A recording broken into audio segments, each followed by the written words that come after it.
what am I doing wrong? I work every day and I'm still broke. Like, I have a decent job, I make some decent money, but I live out here in Cali.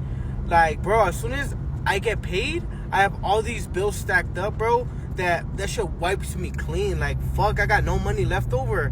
Making $100,000 a year doesn't get you anywhere nowadays. And then moving to Houston, moving to Texas, any other type of state, guys, like, fuck that. I'm not gonna fucking move there. There's gotta be a better way for me to make more fucking money, or the things that cost so much money need to go fucking down. One or the other. I make $100,000 a year and I am broke because I have a spending problem. Y'all, as I grow older and I become more wise, I realize that it's not that I don't make enough, it's that I spend too much. My money mindset is terrible. Mind you, my degree is in finance. I'm just a girl, so I shop, I spend money, I eat out, I get cocktails, you know? But as I start to prioritize being financially literate and having my finances in order, I'm realizing that I really have a problem, and it really starts in my mind. I need to learn to be okay with keeping my money in my accounts. I do pay myself first, so my retirement automatically comes out. I have been paying down my debt, but when it comes to actually being intentional about spending my money properly, I suck at it. So I have the Credit Karma app, and on the Credit Karma app, they have like a cash flow section. And on there, I'm able to see like my money broken down, or my expenses broken down into what my money is going to every month. From there, I've been able to see that my money is going two places, y'all. Food and spending money on shopping and beauty and hair and nails. There are two main tasks that are part of my action plan into bettering my finances. And the first one is to become a DIY queen. And I've started. Press-ons, y'all. Yes. So that's hair. I got my natural hair going. I don't have no lashes on. And when I do decide to do that, it's clusters, it's half wigs, it's V-part wigs, it's clip-ins, that type of vibe. And lastly, eating out. Your girl has got to start meal prepping, okay? No more just getting food on the fly. I have to plan out what it is that I'm eating, make sure that my grocery list is together, and I'll save so much more money. But yeah, I think I'm gonna keep you guys updated on my journey to bettering my finances, so let's see what happens. So let me get this straight. Making $100,000 a year is still not enough to survive in America? Is it because we have bad purchasing going on? Is it down to that individual? Is your lifestyle just over the top? How is it that making six figures still makes you feel broke? Let's go ahead and check out some more clips. We're going to jump right into it. Is $100,000 not an impressive salary anymore? Because in the majority of my videos where I talk about all these different professions, a lot of them make close to $100,000, if not a little bit more.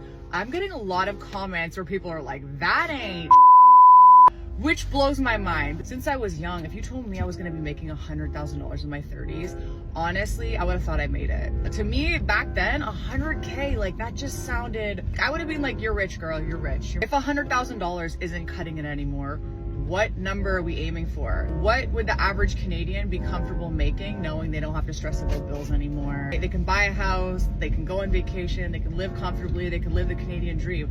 What dollar amount are we chasing now? It's definitely not $100,000 by the comments that I'm getting on my videos. Yeah, wild. The world we live in, kind of scary, to be honest. Like, can you imagine what the number is going to be for future generations?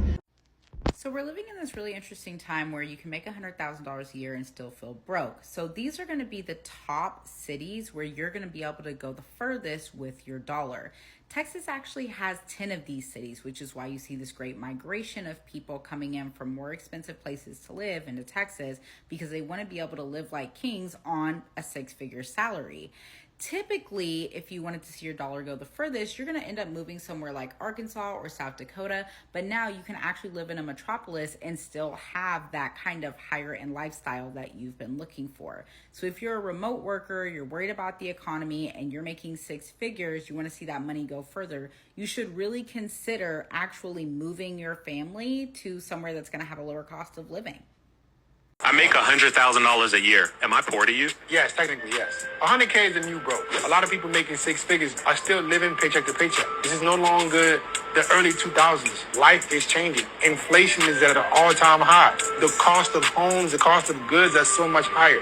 Making six figures 10 years ago was impressive, but it's no longer impressive today. I live in Miami. You can't get an apartment for less than $5,000-$6,000 here. How the fuck you only gonna make six figures? Can someone please grab this guy's microphone and just take his camera too? If you're broke and you make 100K a year, you're just shitty with money. If you live in a major city like New York, LA, Miami, it might not be sufficient based on your lifestyle, but ain't no way you're broke, bro. You might not be as comfortable as you want, but what is this guy talking about? The problem is people love to spend above their means. You know, buying an expensive car, gotta pay heavy ass insurance, living in a very expensive high-rise apartment. If you do that, then that's on you. There is no freaking way all the apartments in Miami are like 5K, 6K. That's just freaking ridiculous. The average person in the United States makes 50K a year. Are you trying to say the average person in the US is broke? If you're single and you don't have that many responsibilities and you make 100K a year, that's not bad. If you got a family, you know, wife and kids, that's a whole different story. At that point, you're better off earning more money, but damn, these influencers, they're all out of touch.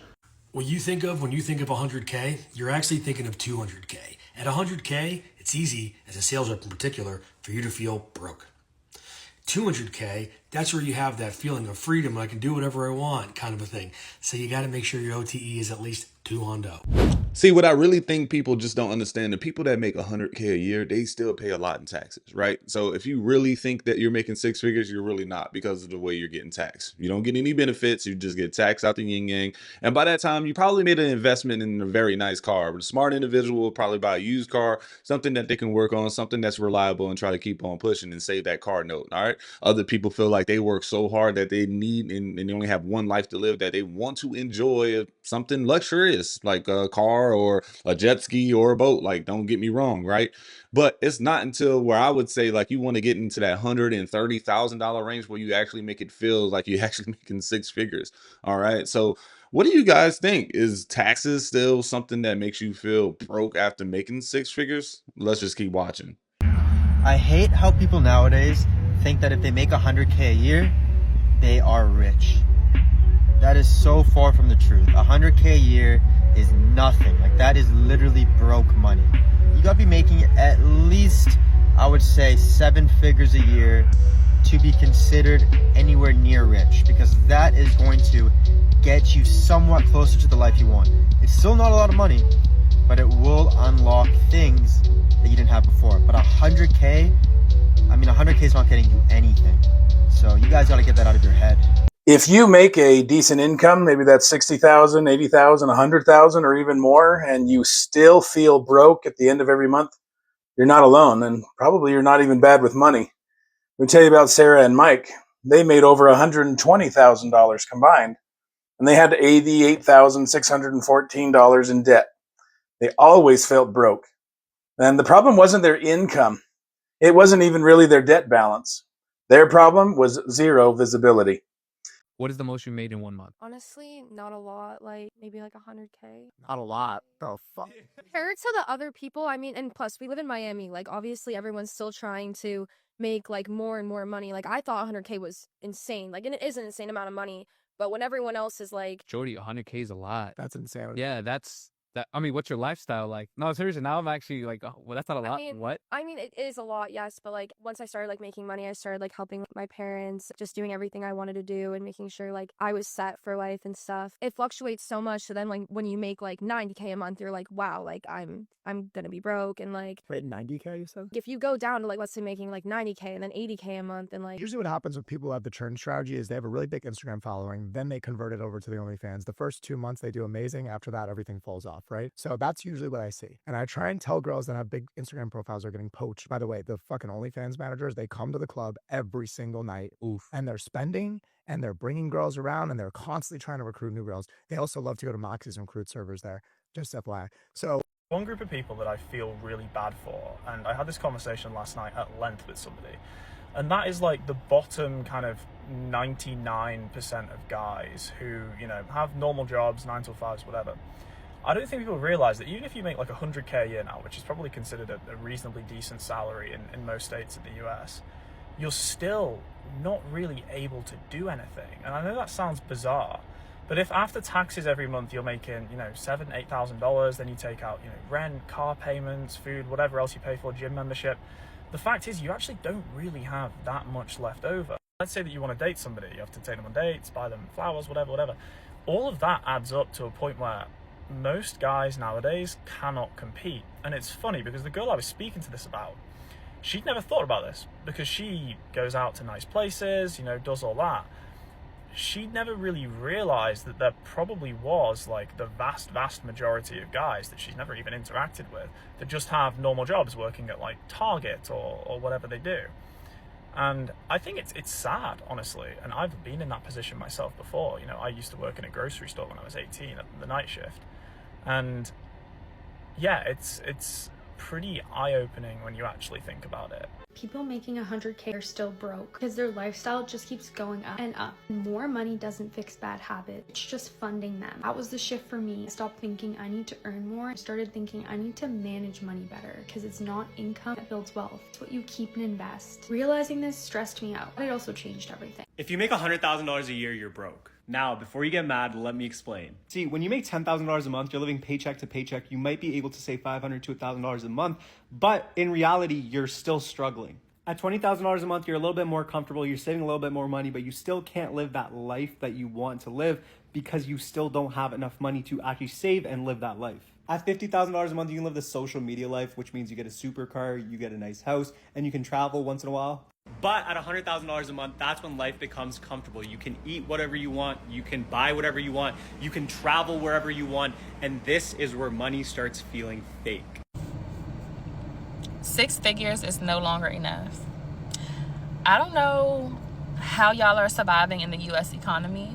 I don't know how people are making it. For some reason, all of these videos keep popping up on my feed about people losing their jobs and can't sell their house, groceries are too high, they work in 3 jobs and it's still not enough. And it's just like, I don't even search this stuff, but the algorithm must know, like, it's getting hard. It's getting hard for all of us. Even if you make 6 figures, even if you make 100,000, 200,000, like, it's literally not enough because it seems like everything continues to go up. Everything except our salaries continue to go up. So I just want to know, let's have a conversation in the comment section. Who is doing okay? Who is struggling? Who is at wit's end? Who is like, I'm this close to living out of my car. I'm this close to. And then the thing is, it's a domino effect because as soon as people get to their wit's end point to where it's like, I'm willing to do whatever I gotta do to survive, to feed my family. And this is why you have the domino effect of all the violence, all the this and that. It's because everything is trickling down. We literally cannot survive. And if you have not invested, if you don't have any savings, if you don't have any assets, if you've been living paycheck to paycheck before all of this, now you're going into debt, or some people can't even borrow money. Like, we are in literal hard times. If you are not in the United States, let me know where you are and how the economy is for you. But we're in bad times. We're in hard times with the United States economy, the job market. I'm so grateful that I have a job, that I make the money that I do, but none of it is guaranteed. None of it's guaranteed. We could wake up tomorrow and be like, you know, all these people getting laid off back to back. I've seen videos, people are like getting laid off for 4 times in 2 years. It's really bad. How y'all holding up? I feel like we've reached a crisis when $100,000 is not even enough to live. Like, it's not enough. Man, do not let these folks on the internet trick y'all to make y'all think that making $100,000 plus a year after taxes is below the poverty line. That will never be below the poverty line, because with that type of money, you can go get a nice cash car with no car note. You can live in a nice, decent house in a nice neighborhood, and your rent ain't gonna probably be no more than $1,500 to maybe $2,500 on upward to $3,000 if you're in like a nice 4 or 5 bedroom house. That's if you even need all this space. What else? You don't need to wear designer clothes. You don't need to be flamboyant, be flashy. You don't need to be taking 20,000 trips throughout the whole year. You can take 2 trips a year with that type of money. What else, man? Just basically living below your means. You ain't got to live below your means making that type of money. But man, you don't let these folks trick y'all, bro. If you making $100,000 plus a year after taxes, right? Like right at 100,000 after taxes, or even before taxes, man, you doing well. Let these folks trick y'all. That would never be the poverty line, man. People just be living above their means. That's all. He is 1000% right. The first girl was wrong. He is right. And the real question that we should be asking ourselves is, what is people's lifestyles to where they feel like they need to, or making $100,000 is the minimum? I'm telling you, it's people's lifestyles. It's the student loans. It's all of the extra trips.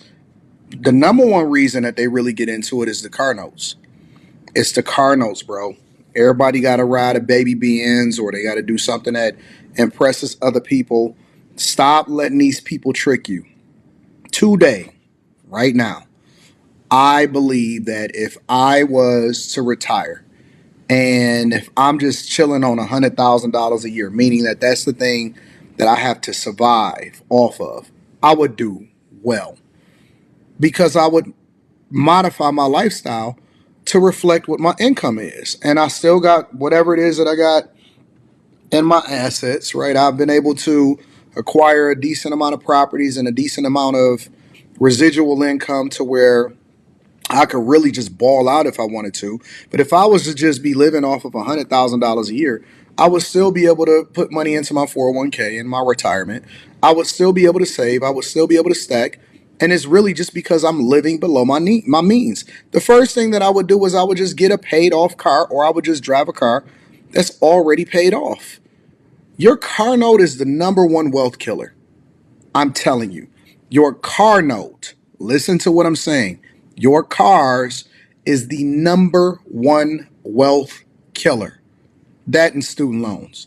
Because as long as you're not going into debt, and see, the problem is that people haven't learned, nor do they understand what it means to live below your means. What does that mean? Let's really put it in perspective, right? If you don't have a car note, and the only thing that you pay. So at the end of the day, guys, this comes from people from all over the United States saying that even though they're working, because of taxes, because of the lifestyle, it still makes them feel broke. What would you do if you were making $100,000 right now? What would be the first thing you would do? Like if you just knew, like you just got a job and you're like, man, I'm about to, what would be your first financial decision? Would it be investing? Would it be a purchase? Let me know in the comments below and I'll chat with you there. But yeah, man, I can understand why some of these middle class Americans are starting to feel shut out and that they can't survive America anymore. It's crazy. Let me, don't forget to hit the like button, comment, and subscribe. I'll see you in the next one.